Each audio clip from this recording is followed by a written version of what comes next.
I said at the beginning of this section on self-talk that I think self-talk is so important in terms of our state of mind and how we feel about ourselves. And from that, self-talk is really a cornerstone for how we treat other people and how we're able to operate in the world. It's so important. And it's so important that we become aware of how we talk to ourselves. This is really, I could make big banners and songs and dances about this. It's bloody important. So, and I say that from personal experience. That's why I say it with such passion. So in the last exercise for self-talk, I want to share a tool with you which has been very helpful for me. Coming from the place that I shared before, coming from a past where I did not learn positive self-talk. My self-talk was generally very harsh, pretty punishing,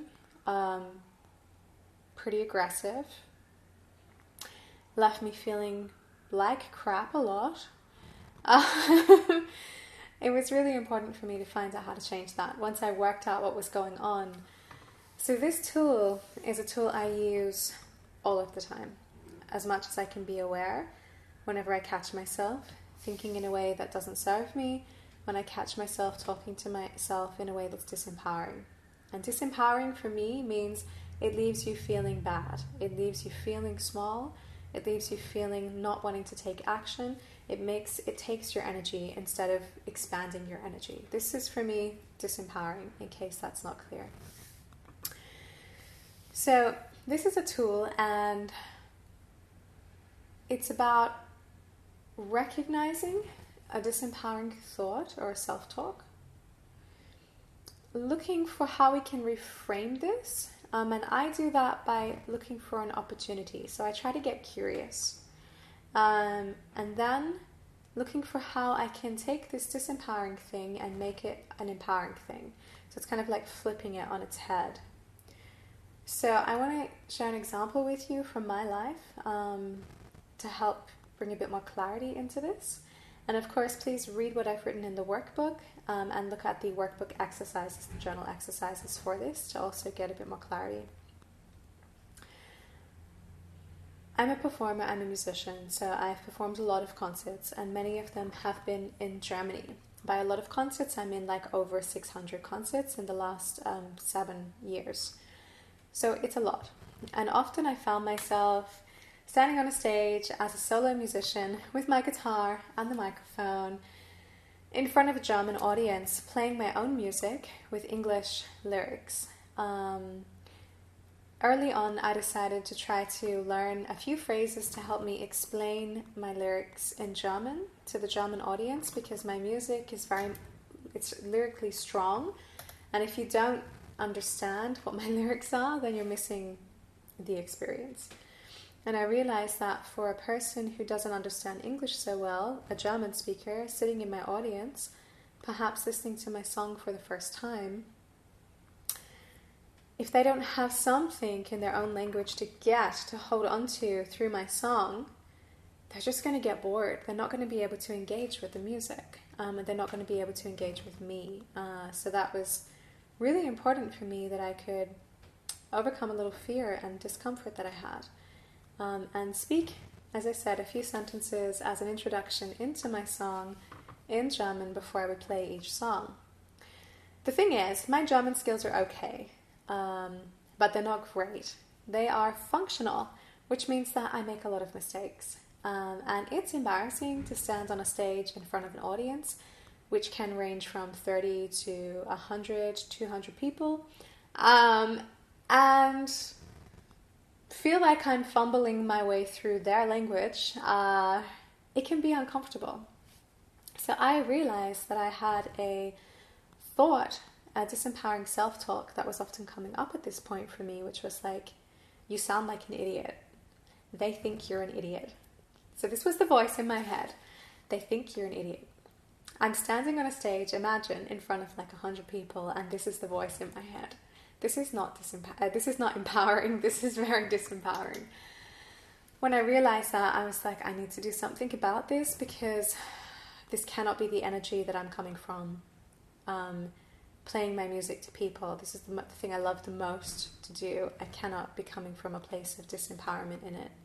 I need to reframe this.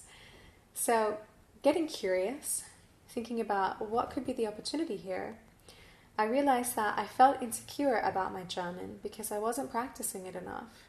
I felt insecure because I wasn't speaking it enough. So I saw quickly that the opportunity in standing there and speaking German was that I got to practice German.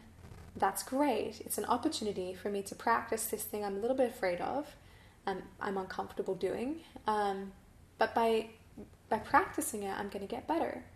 So this was the opportunity.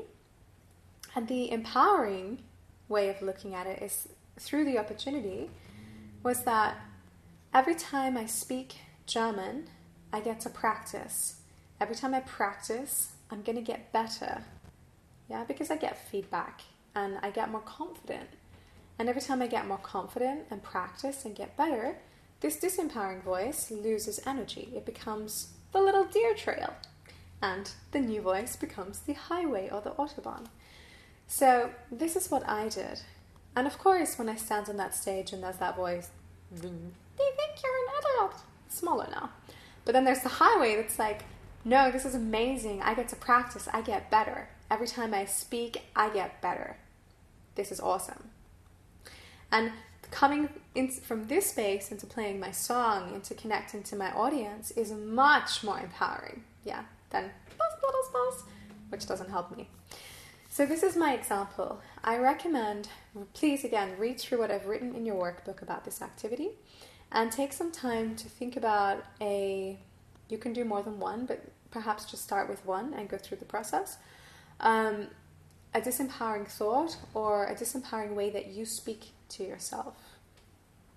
Again, you'll know it's disempowering because it leaves you feeling small, bad, like your energy has been taken away, body wants to do this, doesn't make you happy.